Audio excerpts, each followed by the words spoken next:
What's up? Thank you for tuning in to Heaven with Vida. I'm your host, Vida. And today I have two special guests. So today's show is sponsored by Nordic Sauna. In Nordic Sauna, they take a creative approach to all their saunas and spa design. Their custom saunas shop will help you step in and feed your senses with perfect wellness every day.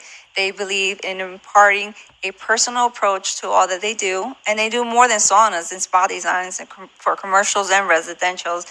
Whether you're in the market for sauna, cold room, steam room, or experienced shower, Nordic Sauna is your best choice. They have cutting-edge designs. At Nordic Sauna, a quality home spa experience, both affordable and luxurious. Their highly trusted brand provides unique multi-sensor custom experience with every design. If you want more information about them, you can reach them at sauna.com or info@sauna.com, or you can reach them by phone at 800-4-SAUNAS. I love my personal sauna that they made for me, and I am so happy about it because I always say your health is your greatest wealth. So today's show, I have my friend Ryan here. And then all the way from the UK, I have Habeeb Akande, that he was on the show before, author of 6 books. And you can follow him on Instagram at HABEEB_AKANDE. Thank you for coming back on the show. I appreciate it. Today, we're talking with him about finding your calling and death. Hi. Hello. How are you, Vida? I'm doing very, very well, and so excited to have you on the show again. It was a great show that we had, and we had great positive feedback, so I'm really excited to be talking and now diving into this topic that, many people are trying to figure out, what is my calling? What is my purpose? And, death, in lieu of what happened with Nipsey Hussle, when one dies, their physical body, their consciousness still goes on. So we never really, really die. So that's what we're talking about.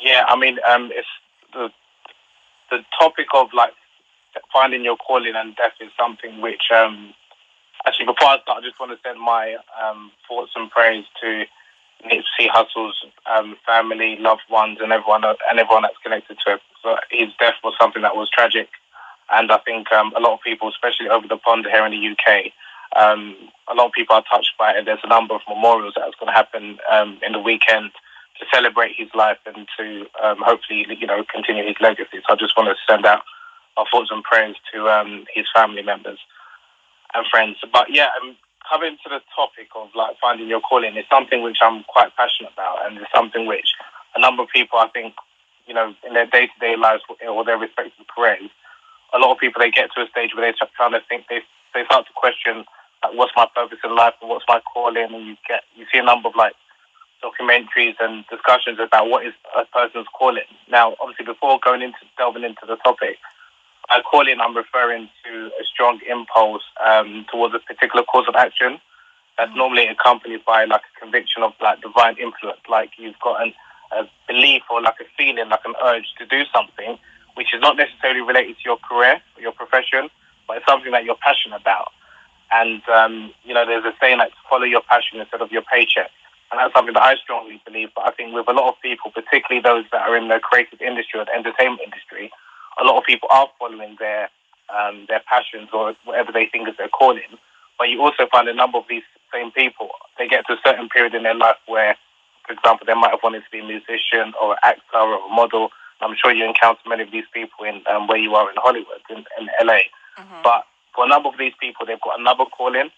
And I think that's something which is not really spoken about and a lot of people don't really delve into, because I believe that you can have several callings. It's not just one calling. So your calling in when you're like 10 years old might be to become an actor. And then once you've achieved a certain level of fame and success, you might have another calling. And that second calling might be more important. It might be your greater purpose than what you are here for in this world kind of thing.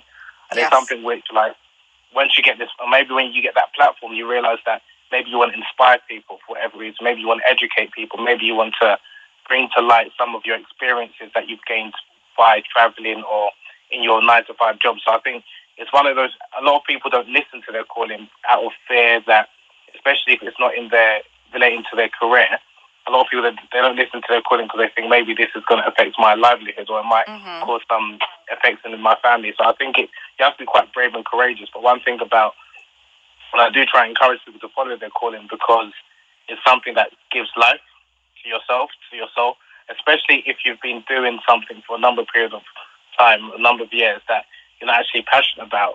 You find that your calling is something generally that you would do without someone requiring you to do like for a paycheck. So it's about like listening to yourself, doing some self-reflection, and generally that's something which is done when you take away all of the devices, turn off like the TV, turn off your phone, and just listen to your inner thoughts and think about what is it that makes you happy, what is it that makes your heart content, what is it that brings tranquility to your soul, and that's generally what your calling is going to be. And it might be something that not everyone, even your family and friends, might not understand it. And that's something that I think it's a conviction, like I said, that comes from within, generally accompanied by divine influence, but it's something that the person has to be quite brave and strong to kind of adhere to and listen to that calling, because you might not get supporters amongst your friends and family because they can't see it and they can't understand it. Some people refer to this as like the third eye or divine inspiration, whatever you want to call it. But I do believe that as human beings, we're not here to like live, work and die. They all serve like a purpose, and not everyone will understand what that person's purpose is. And for some people, and this might be quite difficult for people to comprehend, some people's purpose might not be, and I'm using, for example, Nipsey Hussle as an example, not to say that his death was something which should be celebrated. It was a tragic event, but I'm seeing the outpouring of love and for him, and even, you know, since he's passed and everyone's speaking about Dr. Sebi, because he was said to is in the process of making a documentary about him. And I myself was aware of Nipsey Hussle. I wasn't aware who Dr. Sebi was. So even because of his death, there's been some benefit that's come out of it. And he might be a martyr of good for holistic teaching that he might not have been able to achieve whilst he was alive. And that's something which, again, even when we're looking at finding your calling, and death is intertwined, because someone's calling might be that they might die, quote unquote, prematurely. I wouldn't really say someone's death is premature, because I believe in destiny, and I believe everyone dies when they're supposed to die. But perhaps like when their lesson, when they, whatever they were supposed to leave with the world is left and learned. Exactly. But as human beings living in the physical realm, obviously many of us haven't got insight into the spiritual world. We don't understand the reason why someone might die, in our eyes, young or before they've achieved their calling, so to speak. But that person's calling might not be to be a famous rapper and have X amount of awards. Do you understand what I mean? The person's calling might be something totally different, and that's why, even if you're looking at the likes of someone like Nipsey Hussle or someone like Tupac Shakur, who I'm a big fan of, and I still listen to his work. If he died, or if he was still alive, I don't think he would have been as his impact wouldn't have been as strong as it is today. I agree with and you. That's not to say that you wish death on anyone, but when I look at it, I look back, the man died at 26 years old.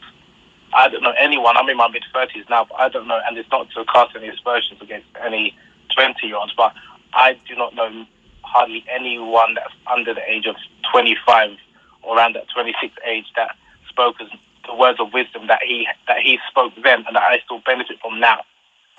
You know, and a lot of things that he said and that people are learning from. And even if you think about what people are inspired by, the likes of someone like Tupac or even Bob Marley, that both they died relatively young, and Malcolm X, who died at 39 years old, if they were to live to like 60, 70, 80, we might have not benefited them. And ultimately, I think with those three individuals, and maybe Nipsey Hussle as well, their purpose or their calling was bigger than music. Yeah, it was to make a big impact.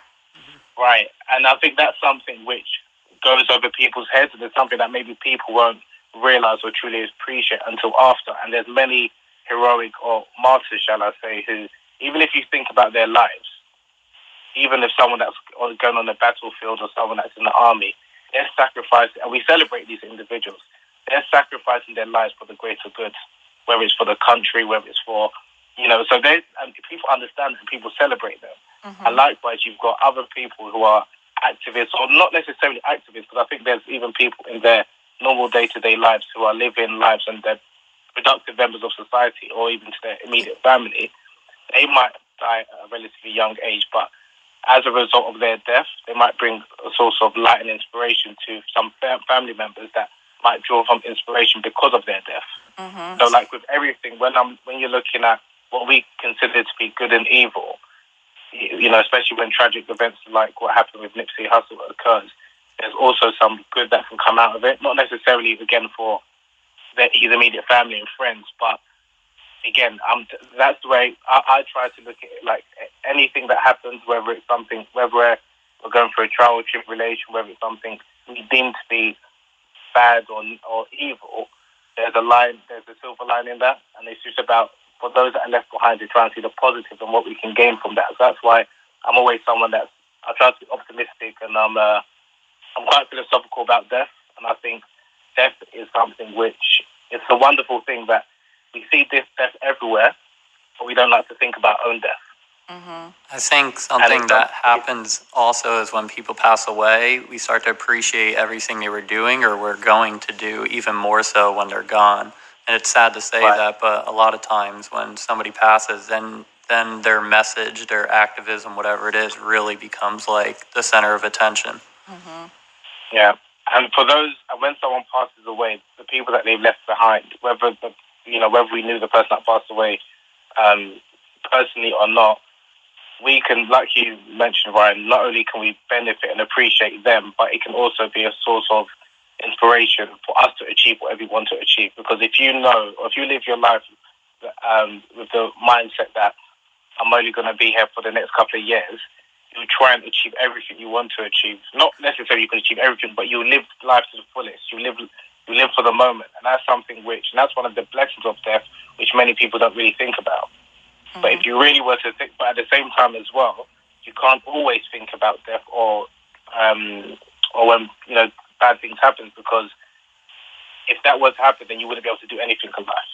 Yeah. But even the fact that you can forget, that's a blessing in and of itself. So even if you were to think about some bad thoughts or some bad things that's happened in your life, you don't carry that with you every day. You might see something that might trigger that, and that brings you back into that place where you had those bad thoughts. But the fact that you forget about death is also a blessing in and of itself. So it's quite paradoxical in the sense that I'm saying that blessing is to remember death is a blessing, but also to forget or to not think that you're going to die and to think that you're going to be immortal. That's quite a blessing as well, because you plan things and you start to do things that otherwise you wouldn't have done if you thought that you was going to die within the next couple of months, so to speak. So, but I just think for those of us that are living physically, I think we can benefit from death in the sense that we can take advantage of things that if we knew that we was only going to be here for like another few months or whatever, we wouldn't have the worry and the fear to do certain things that when you know that you're going to die, you'll probably go and try and achieve everything that you want to achieve. So it definitely can make you somewhat courageous. Yeah. What are your two thoughts? I'd rather live a short life and make a big impact than live a long life and do nothing. For sure, I'm on the same page. Right, and Ryan is on the same page. Little background, Ryan, tell him a little bit like what you do. So, you should follow him, too. I'm an activist, journalist. I cover a lot of issues that I guess you'd say the Rockefellers and royal families and the elites don't want people to know about. So I kind of live that fine line of touching on subjects that have gotten activists and healers and whatnot killed for. So I pretty much dedicated my life to raising awareness about things that I know I could face consequences for. But like Vida just said, I'd rather live a short life, but I'd rather live a life that's bigger than myself. Yeah. And carry on and leave a message. And I lost my sister. She was 21 years old, and she was my inspiration, my kick in my ass to actually go out and do what I needed to do to like put myself out of my comfort zone and be the activist and journalist that I am today and stuff. So sometimes, or I think a lot of times, depending on how you handle the situation, suffering could be one of the most beautiful gifts that we go through. And on our last show, we were talking about resistance. Resistance builds a lot of character and strengths. And when you lose somebody close to you, that's the biggest resistance you're ever going to go through. Yeah. So he's in his mid-20s, I'm later 29. 29, well, 29, and he's speaking out, and the stuff that he says, you know, like he said, I mean, he can have consequences, but he's still speaking up and trying to educate people, Been doing it for 10 years. and he's been doing it for 10 years. So Wow. it's For 10 years. amazing. That's amazing. That's phenomenal work. And was you mentioned, I'm sorry to hear about your sister's passing. Was your sister's passing the catalyst for you to develop the courage that you've got now to speak about things that, you know, potentially, hopefully you still be safe and sound, but what was the catalyst for you? For me, hers was a catalyst to like go after my dream, my goal with everything. So I was already speaking about things for probably 4 to 5 years prior to that. But I'm an introvert. I'm like a homebody. I like to kind of be in my own head and just do journalism and reading and researching. And I built a huge conscious community on Instagram. I was the first social media awareness account on there, and I built a huge community, and I built a lot of actual relationships and friendships through Instagram. So when she passed, it was kind of like that motivating thing to start bringing people together. And you named prior a lot of people who inspire me in this world, and a lot of their goals was to create unity and bring people together, like Martin Luther King, Malcolm X, and so forth. So for me, that was kind of like the biggest kick in my ass, was like, you know what? I did this online. I did this on Instagram. Now I need to do this in person. And I also understand that the government and the people who control things behind the scenes, they don't want unity. They want people to stay divided. So I kind of knew that the field that I was getting in is even more dangerous than just talking about things, because now I'm actually bringing people together and empowering them to look within themselves and create change. Yeah, and so like before, he used to have another type of job, and that didn't give him that burning desire. So he found his calling. Yeah, I worked, an MRI machine, and I created the magnetic field for that machine. It's only 2 companies in the world that do it. It's a very cool job. I loved it, and I walked away from it because it wasn't going to provide the lifestyle that I needed to live to, be a journalist and activist and bring people together, travel around. So I walked away from what is ultimately like a great blue collar job. I mean, I had at 4 years old or something, I had 4 weeks of vacation, 2 weeks sick time. I had 2 weeks off every month because it was a 12-hour schedule. So essentially I only worked 4 months out of the year. Wow. And I was making good money living in New Jersey. And I walked away from it just to dedicate myself to animals, humans, and, just raising awareness. Wow. Did your job bring inner peace and happiness? Just wondering out of curiosity. So I don't ever let my job or career define who I am. And I think that's what you're asking there. So it doesn't, if I worked at McDonald's or I worked at the job that I did, I would always be happy because of my state of mind. I'd still enjoyed that job because I was doing something, Nikola Tesla is like my biggest inspiration. I love science and technical things, and this job was very aligned with that. And I mean, a lot of people I've been through an MRI machine. It does save lives. It was something positive. It wasn't like I was a part of big pharmacy poisoning people. I was actually the positive aspect of big pharmaceutical where they can help and heal people. So I did like it. I did feel semi-fulfilled with that career option on a materialistic level of looking at things. Yeah. And Vida, I'm just wondering, I just want to pick your thoughts. I mean, you're obviously a spiritual person and it's good that, you're happy to speak about death and speak about, finding your calling and things like that. Have you always been like that, or was there like a catalyst that kind of drove you to start wanting to delve into this topic? Well, so when I was a little kid, I was like, I'm going to be a famous model, actress, singer. And when I achieved that, not the actress or the singer part, but the modeling part, I realized it was really empty, and that's what kind of set me on this whole journey on spirituality and seeing there's more to life than that.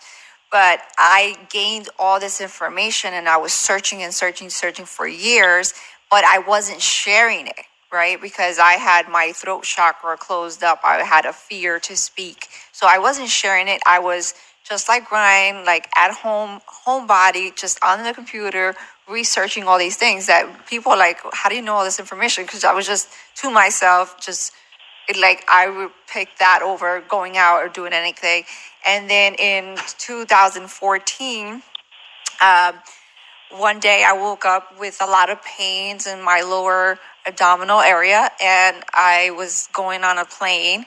And when the plane took off and we were up in the air, I started to hemorrhage, and then was rushed to the hospital when I got to San Antonio, Texas, and they said I had a fibroid, and the fibroid was causing me to bleed because it was right in the center, and it was 5.7 centimeter, and I had a bunch of other fibroids, which then made me get back into being a vegan, because I was a vegan. Then I started doing competitions. They had me eating chicken, and then I ended up getting sick, and then I ended up going back to being a vegan, and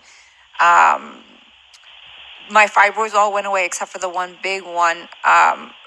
I bled so much. I had to get 3 surgeries and a blood transfusion.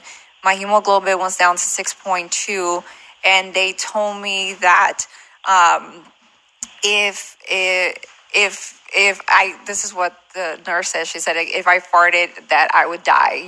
It was just, that's how intense the bleeding was, and my hemoglobin being so low. And every time that I went under, I said, please, God, take me. If there is a child in this world that's going to do something good in this world, let's just exchange that I die and they give them life. And then I came back. And then 2 weeks later, I had to get another surgery and the same thing. And I came back 3 times. So I was like, clearly God wants me to do something. So it was time for me to get over my fear of speaking and start sharing the information and create a platform where I can help others. And this is how this whole thing was created.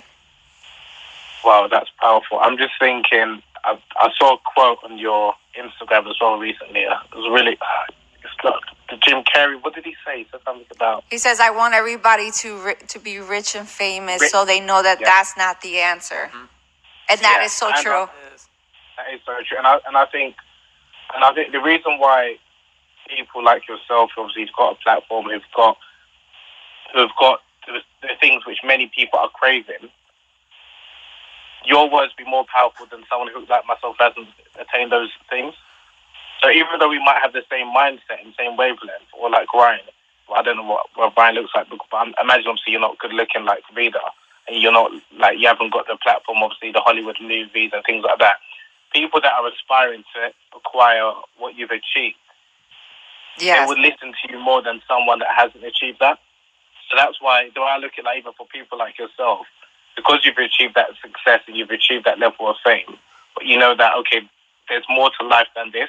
I understand that obviously this wasn't many people's dreams, like it was your dream when you was a young girl, but it's giving people, now not everyone is going to necessarily attain those riches and fame, but it's letting people know that you can still achieve happiness and contentment, and your calling could be something else. Because I think one of the dangers for many people nowadays is that they feel that their calling is restricted to the entertainment industry, so to speak, got to be famous, and not everyone is going to achieve that, and they feel as if they haven't achieved that dream that they had when they were a young person, that their life is somewhat of a failure. And I think that's quite disheartening, because like I said earlier, I think many people are calling changes, or we can have many callings during our life, and it doesn't necessarily have to be something where we're going to be famous, or necessarily like an activist or inspiring other people, but it's about doing something which you've got a strong passion for, and it's normally triggered by some events that's happened in your life, and it's a way to ultimately benefit wider society, or even just your family kind of thing. So I think that's like a message that is important, that even having these type of discussions where people are thinking that they can look from within. So rather than us just speaking about what we've achieved, which we're not doing, we're speaking about things that have happened in our life and how we're trying to use the little life experiences or talents or platforms that we've got to kind of be productive and beneficial members of society. Because ultimately, I think that's what gives people life. As much as obviously we need good food to nourish the body, I think more importantly, or as important, we need good and sound advice to nourish the soul. Yeah, and with social media and stuff, and people becoming insta famous, now all these young kids, like, I wouldn't want to be a teenager right now in the society in which we live in, because you have all these kids trying to be famous and people faking the funk, fake it till you make it kind of thing, and all these young girls getting all these surgeries because they're looking at the Kardashians, and they've put a lot of bad things out into the. It's true, but I try and look at it in a way that, okay, at the age that they're at, the same way when I was that age, I wouldn't have understood. I'll be doing exactly what they're doing. Yeah. That's why it's important that for those that maybe a bit more have got more life experience, to put like information out, and people will resonate or people will connect when they're ready.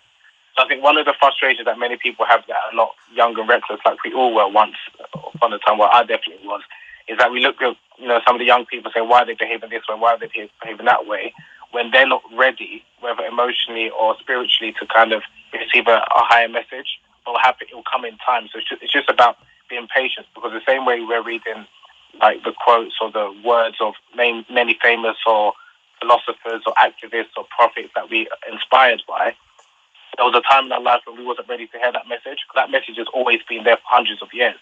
Everything happens in God's time, and that's why I look at it. So I think the onus on people that, I'm not just trying to say that we're enlightened and more enlightened than everyone else, but those of us that have got a bit more life experience, so we can share some wisdom with the world, is to obviously put it out there, but be patient with people, because things happen in their own time. So what you'll find is, I'm sure even amongst some of your followers, that people are listening to you or following your work, not necessarily because they're interested in the spiritual stuff, if I'm honest with you, but then after a period of time, they actually like, what she's saying, I'm reading her quotes and she's actually inspiring me.